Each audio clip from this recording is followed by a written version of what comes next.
Alright guys, this is CastleCon Reviews back here. We already did our intro video to This is the King's Armory. That video is linked below. This is going to be just a gameplay video, kind of talking about the mechanics of the game and how to play.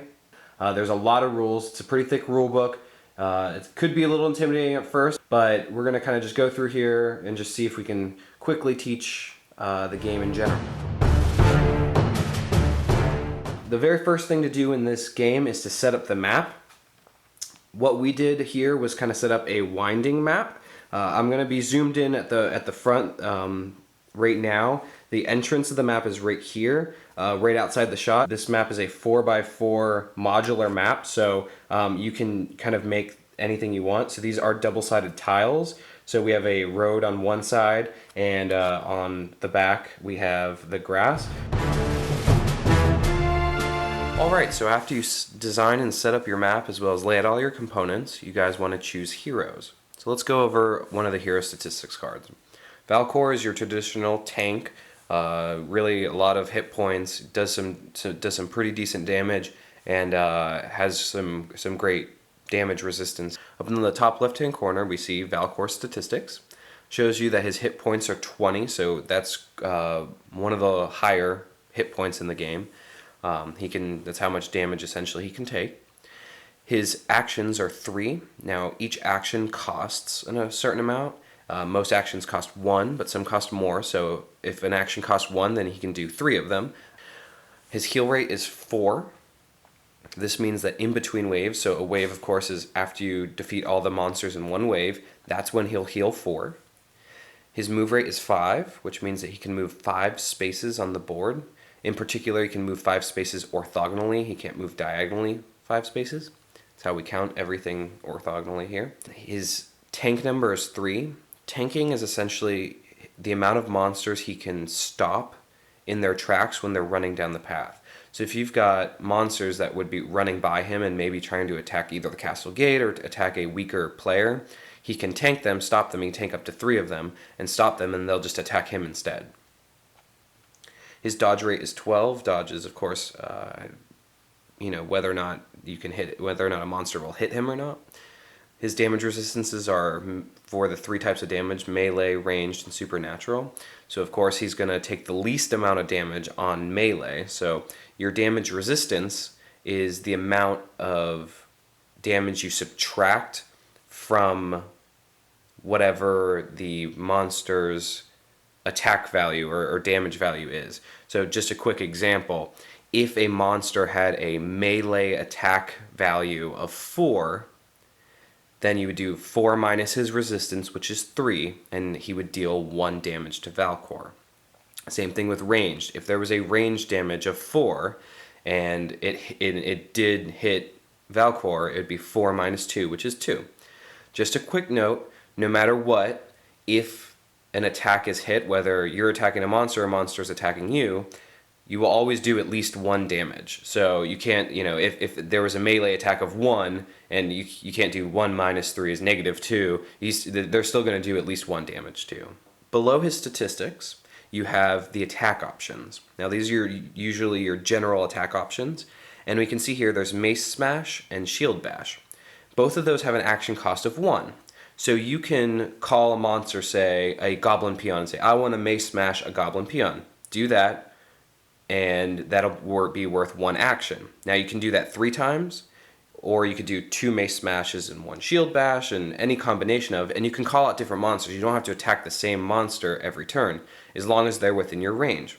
So, as we go to the right, we can see that there's a type of damage. His type of damage there is melee. The sword represents melee. And then his range is 1. Now, range of 1 for melee is the only thing that ever goes diagonal in this game, as well as tanking, I guess.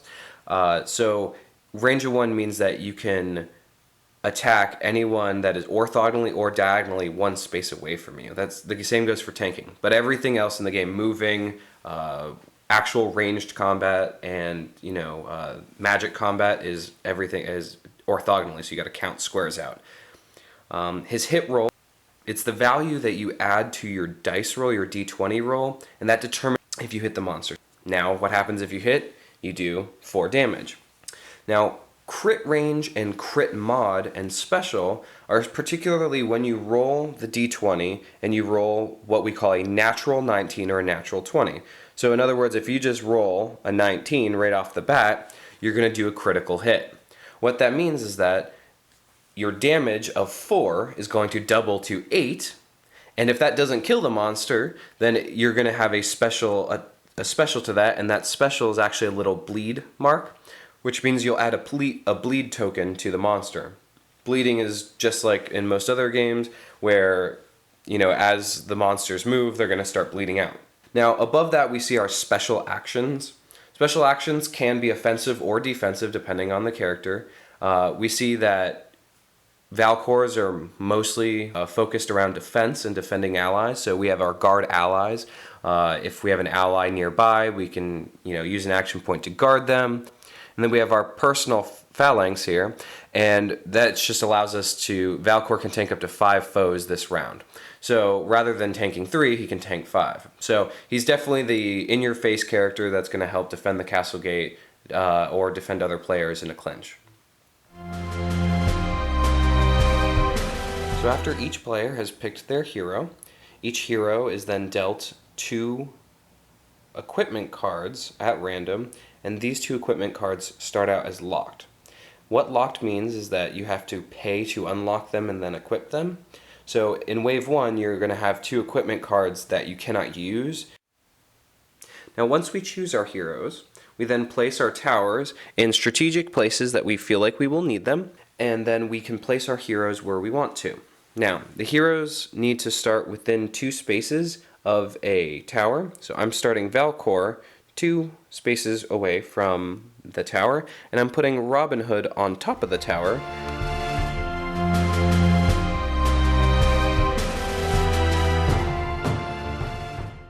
Being in a tower adds +1 to your range, as well as allows Robin Hood to be safe from melee attacks. Now, it is time for the monsters to come in.